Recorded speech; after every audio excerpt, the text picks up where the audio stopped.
Estamos de volta com os Diálogos da USP, hoje falando sobre o embate comercial e econômico, e não só isso, entre Estados Unidos e China, com o professor Alexandre Errara, professor do programa de pós-graduação em Língua, Literatura e Cultura Japonesa da FEFELESH e membro do Grupo de Análise da Conjuntura Internacional da USP e pesquisador sênior do Núcleo de Pesquisa em Relações Internacionais, o NUPRI, também da USP, o professor João Paulo Cândia Veiga, cientista político, pesquisador do Centro de Estudos das Negociações Internacionais e professor da Faculdade de Filosofia e Letras e Ciências Humanas da USP e do Instituto de Relações Internacionais, também da USP.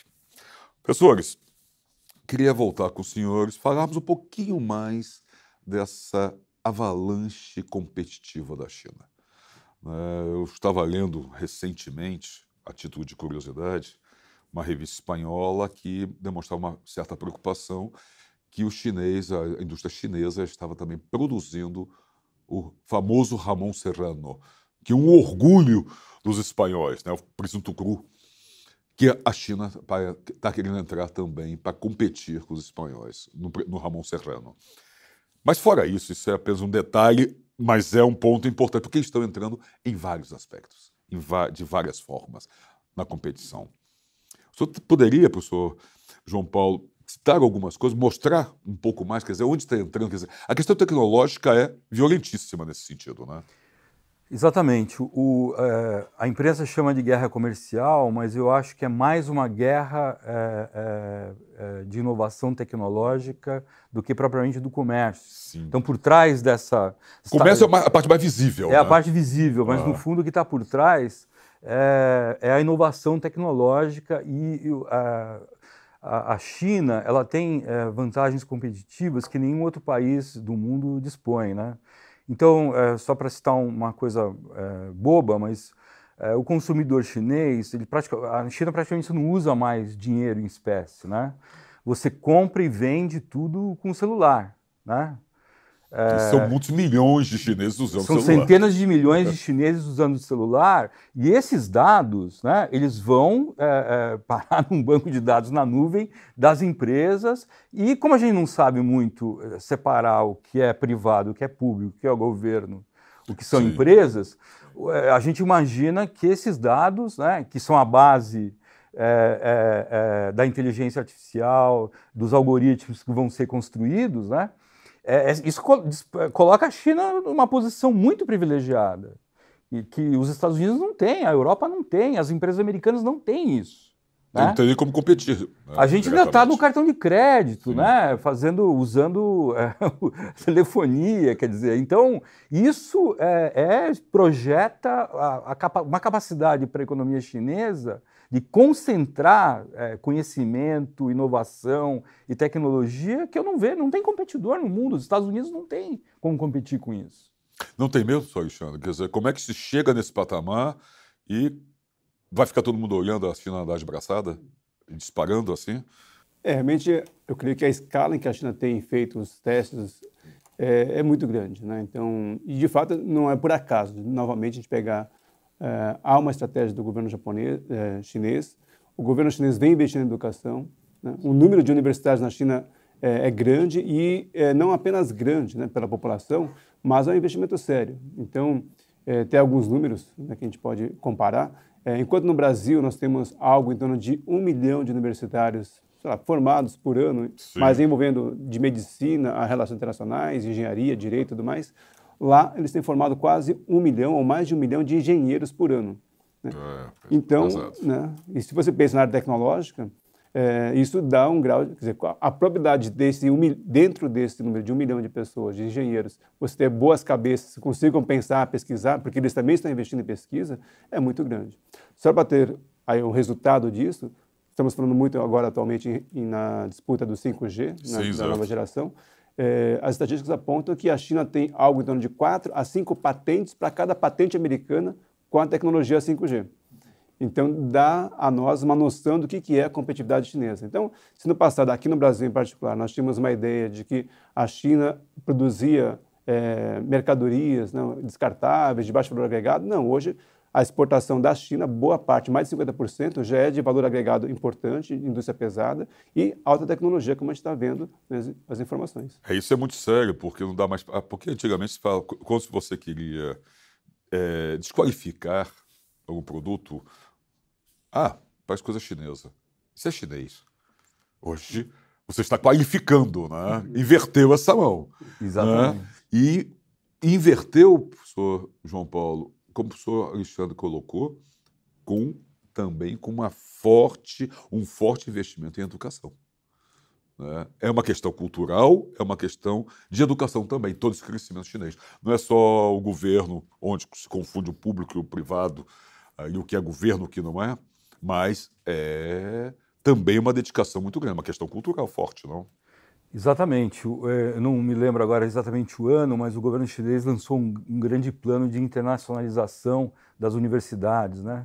Então você pega qualquer universidade da grande maioria dos países do mundo, tem alguma parceria estratégica com universidades chinesas, eles estão num processo galopante de produção de conhecimento científico, né? Acho que, se não me engano, já passaram os Estados Unidos em determinadas áreas, na quantidade e na qualidade da produção científica. Mas uma coisa importante, que eu acho que está no plano China 2025, que a gente não falou ainda, é a questão do padrão. A China, vou dar um exemplo simples aqui, todo mundo conhece o ISO 9000 para qualidade e o ISO 14001, que é uma família, na verdade, de padrões para gestão ambiental. Bom, isso é produzido por uma organização internacional chamada ISO, né? Que fica sediado na Suíça e que, digamos, foi a base, né, para a produção de padrões técnicos para, digamos, estimular a economia e o comércio internacional no pós-guerra. O que a China quer, na verdade, daqui para frente, é produzir o novo padrão baseado em inovação tecnológica. Então, assim... Quer mudar o patamar. Quer mudar o patamar. Eles querem ser produtores de padrões que sejam, digamos, marcos regulatórios para a inserção das empresas líderes das cadeias de suprimentos em escala global. Então nós vamos... Isso é muito grande e muito sério. E é muito sério. Isso, assim, isso está no plano chinês 2025. Eles querem ser produtores de padrões globais. Que reflexo isso traz? Ou traria para o mundo de fato, professor João Paulo, antes de trazer para o professor Alexandre? Então, é uma mudança estrutural que a gente não conseguiu dimensionar isso claramente ainda, né? Assim, tudo isso, na verdade, está dentro da economia digital, da inovação tecnológica, de todas essas áreas, a indústria 4.0, a inteligência artificial, a internet das coisas, né? O machine learning, tudo isso é o futuro que a China antevê para a inserção global do país. Porque a gente fala em China 2025... Gente, 2025 é daqui a 5 anos e meio. Parece que é muito longe. Não é muito longe. E o avanço está sendo cada vez mais acelerado, por mais que a economia chinesa tenha caído para patamares absurdos, ridículos, só 6%, porque já teve 12%. Com toda a ironia do mundo. Quer dizer, é um crescimento constante e é daqui a pouco isso, professor Alexandre. Então, aqui, muitas vezes no Brasil, a gente tem visto seminários e discussões que apresenta a segunda temática, né? Bom, século XXI será o século da Ásia, né? Mas na comunidade internacional, não. A Ásia já é o século XXI, né? E nós é que estamos atrasados em tentar conhecer a Ásia, o que está acontecendo lá. Não, o mundo já percebeu que a Ásia é, de fato, né, a região do mundo que começa a mudar o eixo das relações econômicas e políticas mundiais. Voltando um pouco na geopolítica, porque exatamente. Se a gente pensar a história da humanidade, pelo menos do século XV, XVI em diante, a gente começa a pensar em relações internacionais, era basicamente pensar o mundo a partir das potências europeias, né, que se sucedem e depois vamos chegar aos Estados Unidos. Né, Quer dizer, é uma visão do Ocidente. Do Ocidente. Né? Mas agora, século XXI, é uma visão agora asiática, com uma nova cultura, que enquanto o mundo ocidental é basicamente cristã, né, tem uma ideia de democracia como um valor importante. Lá na Ásia, a democracia, existe o valor democrático, mas não é pensado da mesma maneira que aqui no Ocidente. Não é o mundo cristão como é o mundo ocidental, né? Existe o confucionismo, pensando especificamente em relação à China. Então, é de fato importante a gente acompanhar o que está acontecendo, o que se pensa lá. E a China, o próprio Xi Jinping, né, se até, vamos dizer, a primeira década desse século, ainda a China tinha um posicionamento de política externa de baixa performance, em inglês a gente fala low profile, né? Sim, exatamente. O Xi Jinping chegou, assumiu em 2003 e falou, não, nós queremos ser, né, a liderança mundial, né? Nós queremos ter um novo patamar, né? Nós queremos realmente influenciar o mundo. E no discurso multilateral, nos encontros multilaterais, o Xi Jinping tem se colocado assim, nada, vamos compartilhar os valores internacionais, vamos compartilhar, vamos cooperar. Só que esse compartilhar valores é o compartilhar valores a partir da perspectiva chinesa. Isso, é isso que eu ia falar. Quer dizer, vamos compartilhar da forma que nos interessa. Exatamente. Então, Professor Paulo, porque o professor Alexandre comentou, quer dizer, o século XXI está na Ásia, quer dizer, a gente lembra que nos anos 80 e 90 se falava muito dos tigres asiáticos, né? Principalmente Coreia do Sul, Japão. A China não estava nessa história. Hong Kong poderia estar ali, ainda Hong Kong ainda é protetorado inglês, mas a China não estava, quer dizer, apareceu um tigre maior ainda, engoliu os outros, como é que está isso? Pois e dentro dessa questão da determinação, né? Então, nós estamos assistindo, testemunhando uma mudança estrutural na economia internacional e na política internacional. O mundo estava preparado, desculpe cortar o senhor, mas o mundo estava preparado para essa mudança? Eu acho que não estava preparado, porque eu vou dar só fazer uma analogia aqui. A gente, até os anos 90, 2000, a gente falava muito em governança global, regimes internacionais, sim, e regras multilaterais construídas fundamentalmente pelos Estados Unidos e pela Europa no pós-Segunda Guerra. Sim. Né? Essa globalização, de alguma forma, disciplinava a política, né? Assim, você tinha um leque relativamente estrito para poder... Tinha um balizamento ali. E um balizamento, exatamente. E nós nos acostumamos a operar nesse balizamento. Sim. Essa ascensão chinesa está sacudindo isso. Então, assim... Tirou todo mundo da caixinha, né? Tirou todo mundo da caixinha. E se você olhar, os americanos, na verdade, estão, se defendendo desse monstro que emerge. Exatamente. Né? E tem muitos analistas falando de uma nova Guerra Fria, mas, de novo, a Guerra Fria era uma coisa ali, né, do passado, era um conflito, no fundo, interestatal. Sim. Né? Você, na verdade, trabalhava com dissuasão, com arsenais nucleares, fazia grandes tratados, sim, monitorava e tal. Agora não é bem isso. Não é um conflito interestatal, é muito mais complexo, porque você tem cadeias de suprimentos, grandes empresas, produzindo regulação privada, né, nessas áreas de inovação. Sim. Então, assim, é um novo mundo que está emergindo e, para falar francamente, eu acho que as pessoas não sabem ainda para onde... Ainda estão tentando entender que caminhos seguir nesse caso. E nesse caso, professor Alexandre, nessa tentativa de entender tudo o que está acontecendo, essa não Guerra Fria, ou não da forma que o mundo viu até a queda do Muro de Berlim, em 89, tudo isso mexe com a diplomacia, quer dizer, onde a diplomacia efetivamente atua.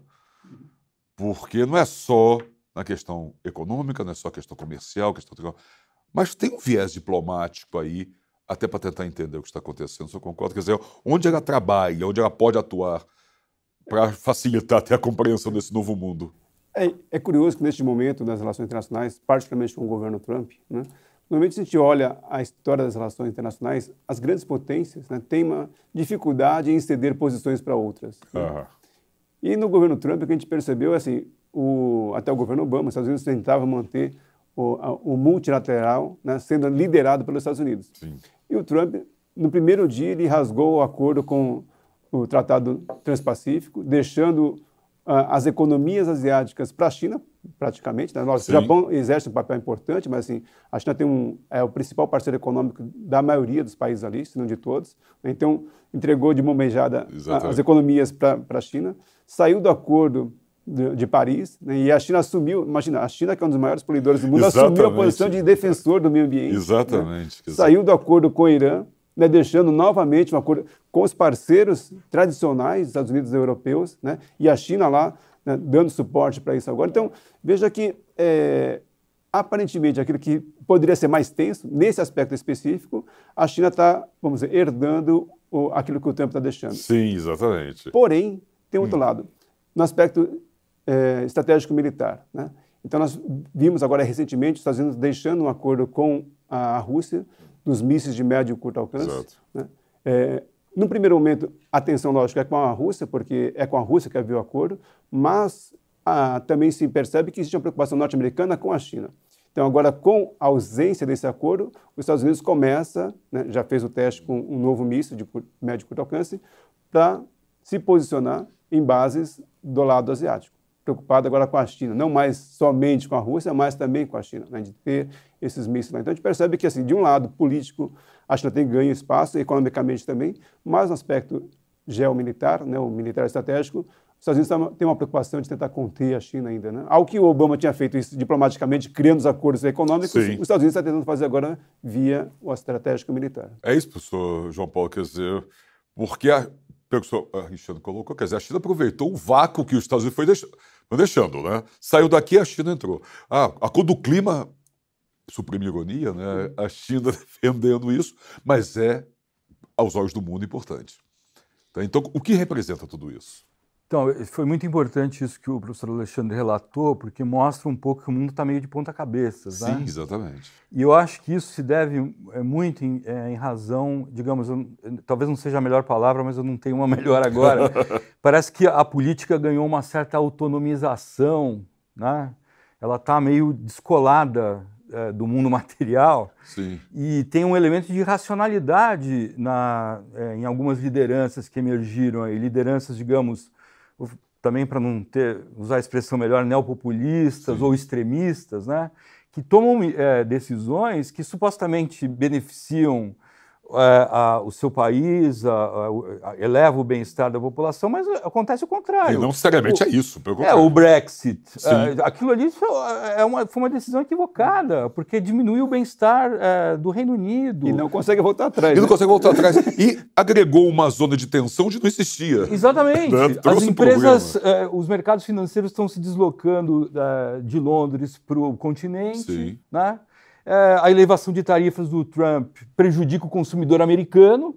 O Tim Cook, 2 dias atrás, falou: presidente, quem vai pagar a conta é o comprador de celular. Exatamente. O celular Apple vai ficar mais caro. Né? Assim, qual é o sentido disso? Qual é a lógica? Qual é a lógica? O que está por trás disso? Né? Aí você começa a entender que, no fundo, o que está por trás disso é atender demandas de uma parte da população. É o que o Steve Bannon falou numa entrevista há 1 ano e meio atrás. Ele falou: o futuro da política é o populismo. Uhum. E o populismo é isso, você governar para um determinado grupo social, né? Em detrimento de outros. E usando tecnologia, redes sociais, deep news, enfim, para mobilizar de maneira permanente esse grupo social, né? E o resultado disso é ruim. Para todos. Sem dúvida. Quer dizer, porque eu falei que a coisa vai muito além de uma disputa comercial, uma disputa econômica. Né? No final das contas, Alexandre, tudo isso a gente poderia resumir como uma disputa de poder global.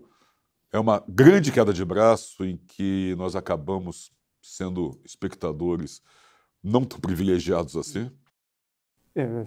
Pelo contrário, nós estamos pagando a conta. Pagando a conta. Né? Não, mas de fato existe. Né? De fato, neste momento, começamos a ver agora uma tensão maior entre os Estados Unidos e a China, não apenas no campo econômico, né?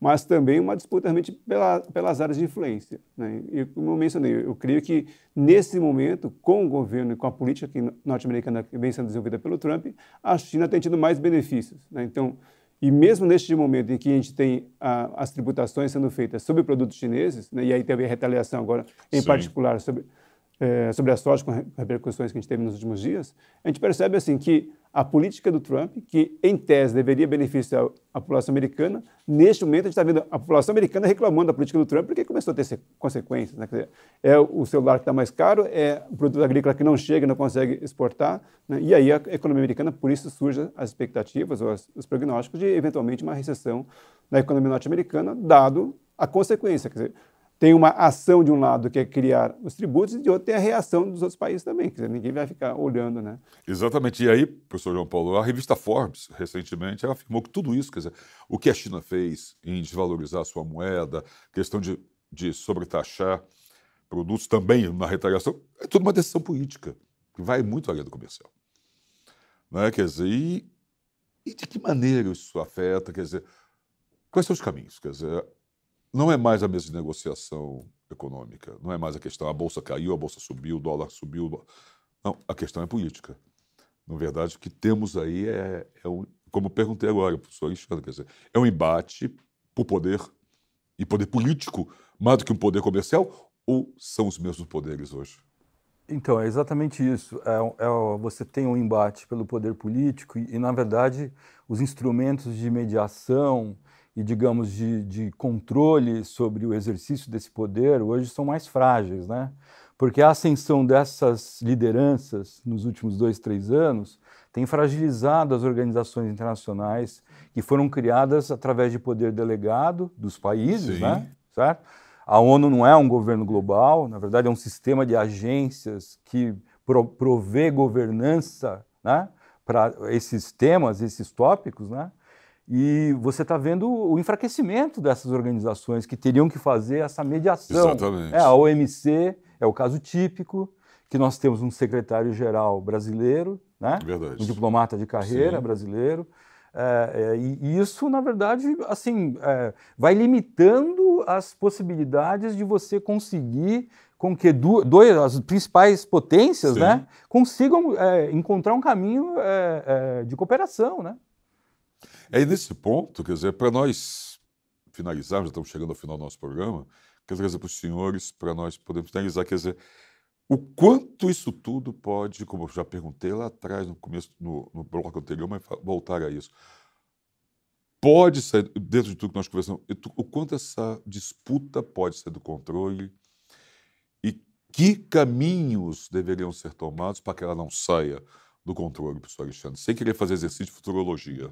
Mas acho que, ironicamente, como o professor João Paulo mencionou, as instituições poderiam ser mediadores dessas tensões. Mas, ironicamente, os Estados Unidos, que foi, vamos dizer, o grande incentivador das instituições multilaterais pós-Segunda Guerra Mundial, é quem começou... O grande avalista disso, né? Exatamente, começou a não dar respaldo a essas instituições, desde as decisões da OMC, em relação aos direitos humanos, em relação às questões de segurança internacional, e aí fica difícil. Se o principal avaliador, o avalista das instituições não obedece ou não dá reconhecimento, por que as outras vão fazer? Por que a China vai reconhecer? Né? Então, nós vemos embates importantes. Então, por que é importante não só apenas os diálogos bilaterais, mas tentar, né, fortalecer as instituições multilaterais, reformar as instituições multilaterais que hoje estão defasadas em relação àquilo que era a Segunda Guerra Mundial, o final da Segunda Guerra Mundial, e que é hoje. Né? Hoje mudou muito o cenário geopolítico. O mundo é completamente outro. E falta representatividade. É isso, professor João Paulo, para nós encerrarmos, o caminho é esse, quer dizer, tem solução desde que as partes se interessem em chegar nela. Eu começaria dizendo o seguinte, tem um déficit de liderança global hoje. Sim, acho que isso é sério. Vocês podem notar que em qualquer região do mundo tem essa prevalência dessas lideranças mais extremistas, que tomam decisões, né, sem, digamos, refletir nas suas implicações. E nós estamos com déficit de liderança. Essa é a primeira questão. Isso é um fato. E o segundo, assim, seria preciso que houvesse coalizões de países com lideranças para colocar na agenda das instituições multilaterais, digamos, um caminho de mudança que, digamos, encapsulasse esses líderes que querem, digamos, ascender, gerando rupturas, né, muito profundas, né, como é o caso do Trump. Então, acho que, assim, sem querer ser pessimista, mas com uma luz no fim do túnel, a eleição do ano que vem nos Estados Unidos pode aí ter uma janela de oportunidades para outro tipo de liderança tentar colocar, né, realinhar de alguma forma. A política internacional, né, nos trilhos, né? Sim, e claro, sem querer fazer exercício de futurologia, entrando um outro presidente nos Estados Unidos que não seja o Trump, então seria um democrata, caso o Trump seja ungido como o candidato mesmo que deve ser, dos republicanos, você realinha, e não só realinha, como você muda o discurso de muitos desses que vêm na cola das ideias do Trump. Então você tem uma outra reformatação aí, não? Só rapidinho. Claro. O que aconteceu com esse embate chinês com os Estados Unidos é que, na verdade, você tem uma maioria republicana e uma boa parte do Partido Democrata um certo consenso de que a China é, de fato, o grande inimigo norte-americano. Então não vai ser muito fácil, domesticamente, Sim. no Congresso americano, você desarmar essa coalizão doméstica. Né? Apenas é uma forma de como enfrentar, né? Como lidar com isso, né, professor Alexandre? Só para nós realmente agora encerrarmos. O grande problema, a gente está falando aqui de cooperação internacional com governos nacionalistas, né? Quer dizer, esse é o grande ponto. Se a gente não mudar as lideranças, fica difícil pensar numa restauração das instituições multilaterais se os governos, começando pelo próprio Estados Unidos, começam a ir contra, né? Quer dizer, o Trump legitimou, de alguma forma, deu base para que outros governos, outros governantes, líderes internacionais nacionalistas também se afastassem dos fóruns multilaterais. É verdade, quer dizer, o ponto vai muito além do que sobretaxar a soja, ou não. Bom, mas o Diálogos na USP está chegando ao seu final. Quero agradecer muitíssimo a participação do professor Alexandre Uehara, professor do programa de pós-graduação em Língua, Literatura e Cultura Japonesa, da Faculdade de Filosofia e Letras e Ciências Humanas da USP, também membro do Grupo de Análise de Conjuntura Internacional da USP, pesquisador sênior do Núcleo de Pesquisa em Relações Internacionais, o NUPRI, e o professor João Paulo Cândia Veiga, cientista político, pesquisador do Centro de Estudos das Negociações Internacionais e professor da FEFELESH e do Instituto de Relações Internacionais da USP. Professores, muito obrigado, foi um prazer tê-los aqui conosco. Muito obrigado, nós que agradecemos.